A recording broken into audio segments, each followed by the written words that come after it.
They say December cold has a way of deciding things for you. When you're sleeping in your truck with a 6-year-old daughter who stopped asking when we'd have a real bed, the cold doesn't negotiate. The barn appeared on our third night of driving nowhere. Red paint peeling like sunburned skin. Windows glowing amber against the snow. Not flickering. Not candles. Electric light. Which meant someone paid the bill. Which meant someone cared enough to keep it breathing. I told Mia to stay in the truck while I checked. The door wasn't locked. Inside, the air held a strange warmth.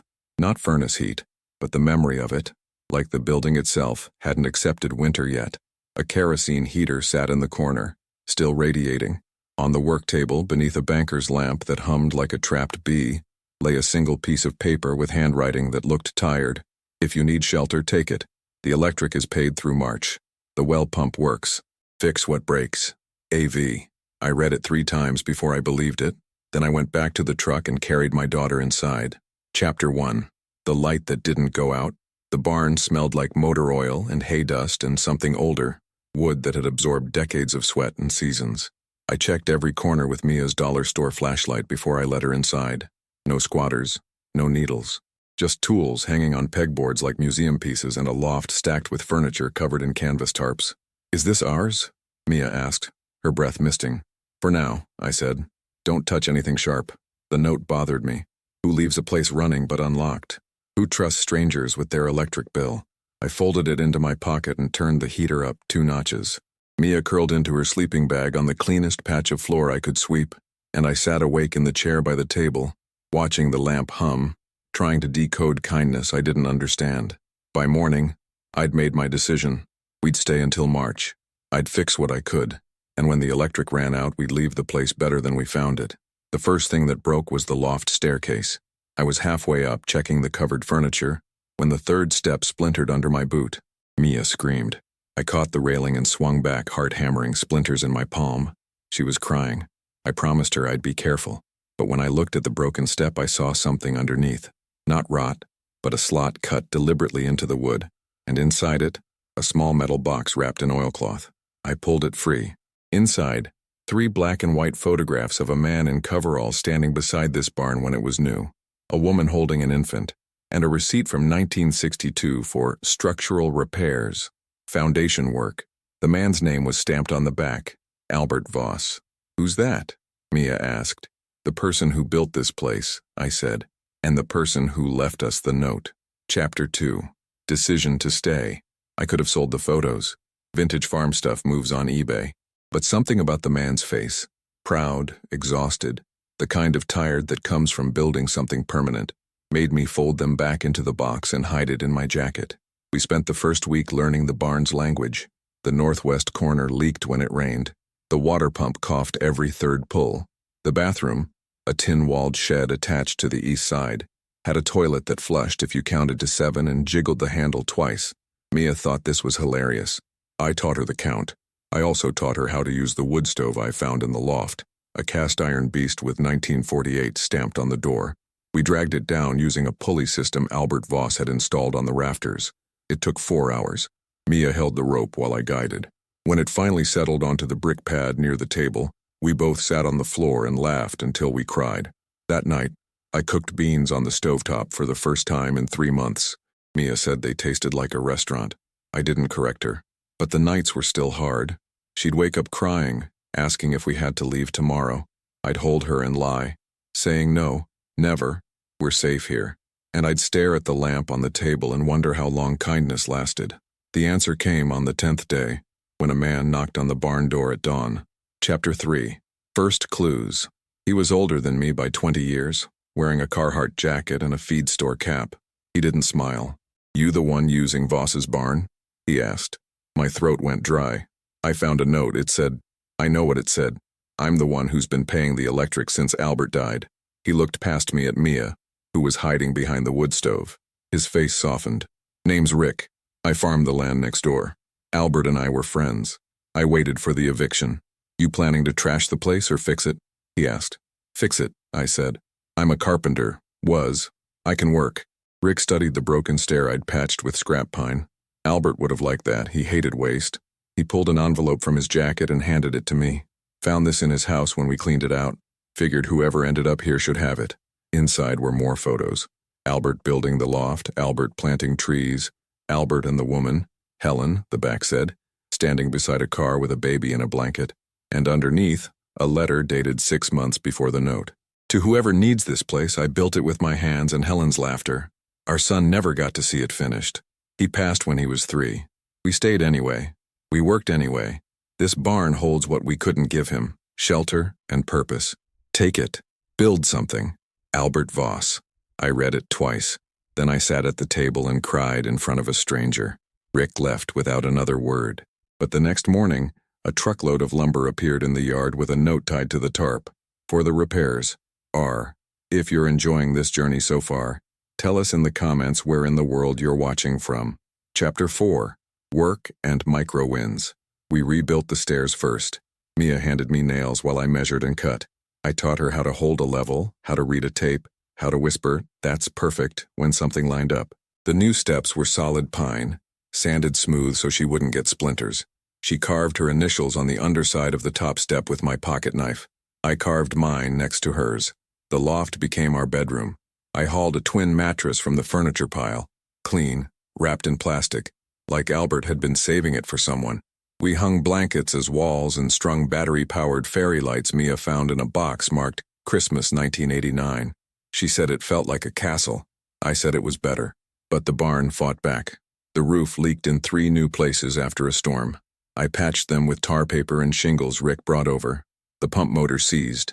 I cleaned the filter, replaced a gasket, and prayed.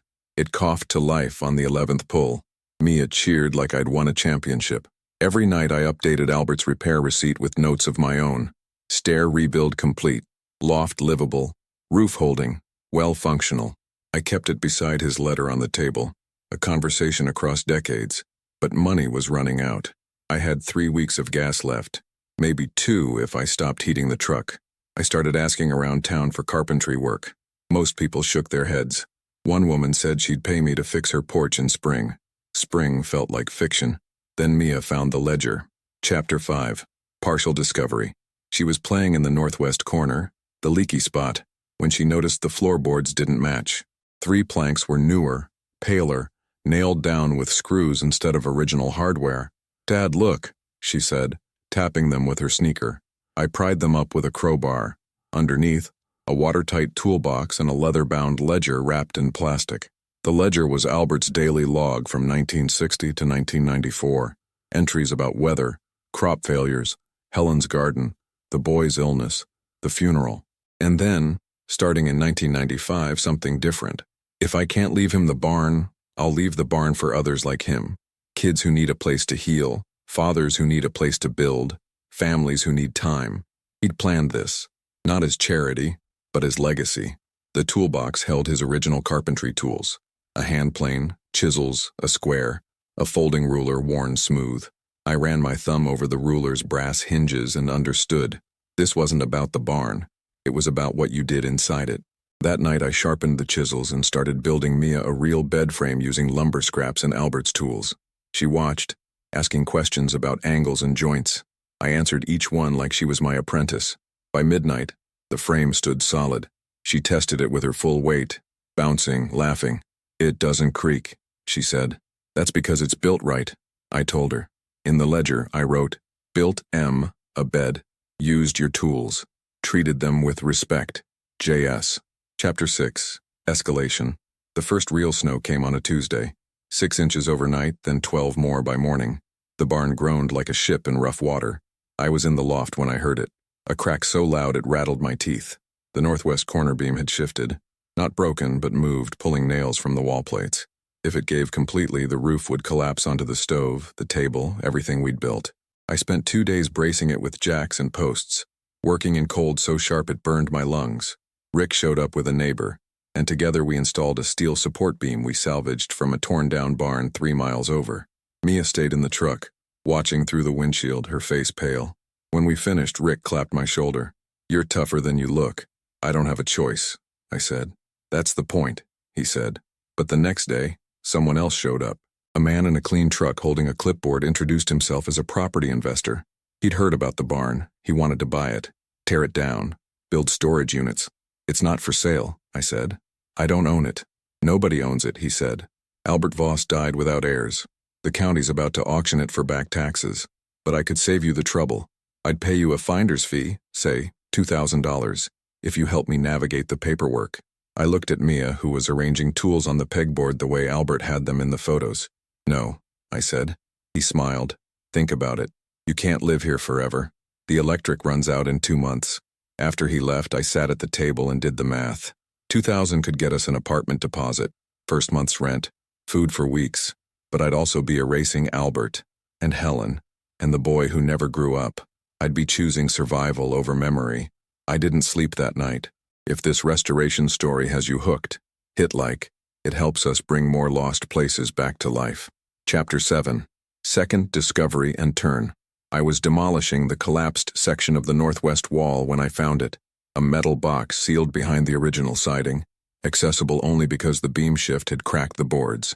Inside, letters between Albert and Helen, written during his Navy deployment in 1956, dozens of them, and underneath, a bundle wrapped in waxed paper, seeds, heirloom tomatoes, beans, squash, corn, each packet labeled in Helen's handwriting with planting instructions and notes. For the garden you always wanted, for the son who'll help you plant it, the son who died. They'd saved these for a future that never came, and then Albert had sealed them in the wall, not thrown away but preserved, waiting. I sat on the floor and read every letter. Helen wrote about the garden she was planning, the crib she was building, the color she'd painted the nursery. Albert wrote about coming home, about teaching his boy to use tools, about building a life that meant something. Mia found me there an hour later, crying. What's wrong? She asked. Nothing, I said. Everything. I don't know. She sat beside me and looked at the seeds. Can we plant them? It's winter, I said. In the spring, she said, when the electric runs out. We'll still be here, right? I looked at her.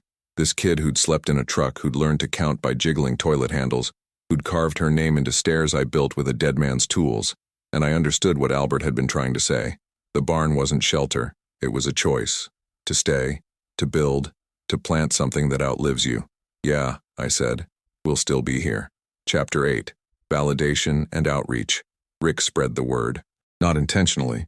He mentioned the barn repair to someone at the co-op who mentioned it to the librarian, who wrote about it in the local paper's community section.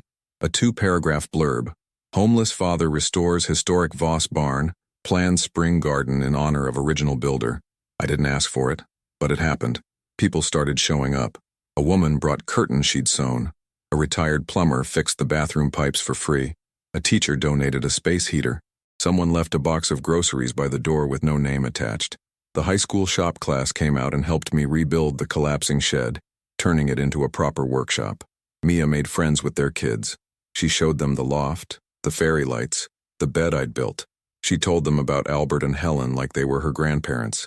And then the investor came back. You made the news, he said. That complicates things. He wasn't smiling anymore. The county's watching now. If you're not the legal owner, they're going to evict you. Publicly. Let them try, I said. I'm trying to help you, he said. Take the money. Walk away clean. I'm not walking away, I said. This place isn't about money. He left angry. 2 days later, I got a letter from the county assessor. Hearing scheduled for January 15th. Determine legal occupancy and ownership. Possible eviction if no claim established. I read it to Rick over the phone. Can you fight it? He asked. I don't know, I said. I'm nobody. I don't own anything. I'm just a guy who's been fixing someone else's building. No, Rick said. You're the guy Albert left it for. Get a lawyer. I'll help pay for it. Chapter 9.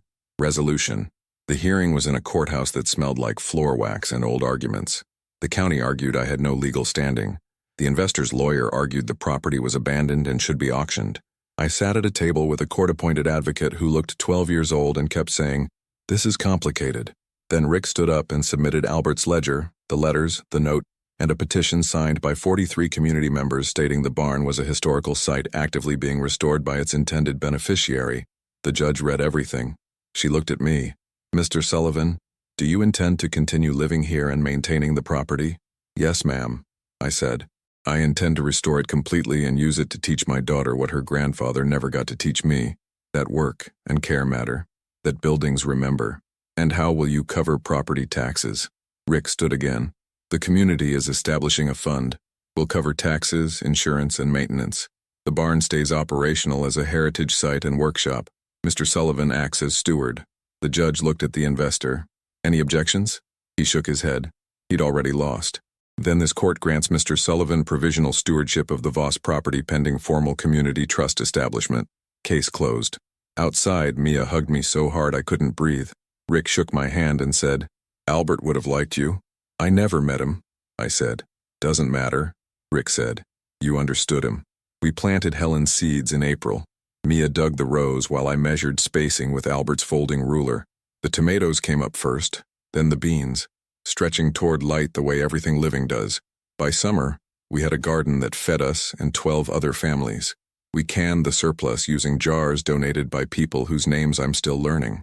The barn breathes now. Volunteers come on weekends to sand floors, repair siding, rebuild the hayloft into a classroom where I teach carpentry to kids who need something to build. Mia helps. She's better with a saw than I was at her age.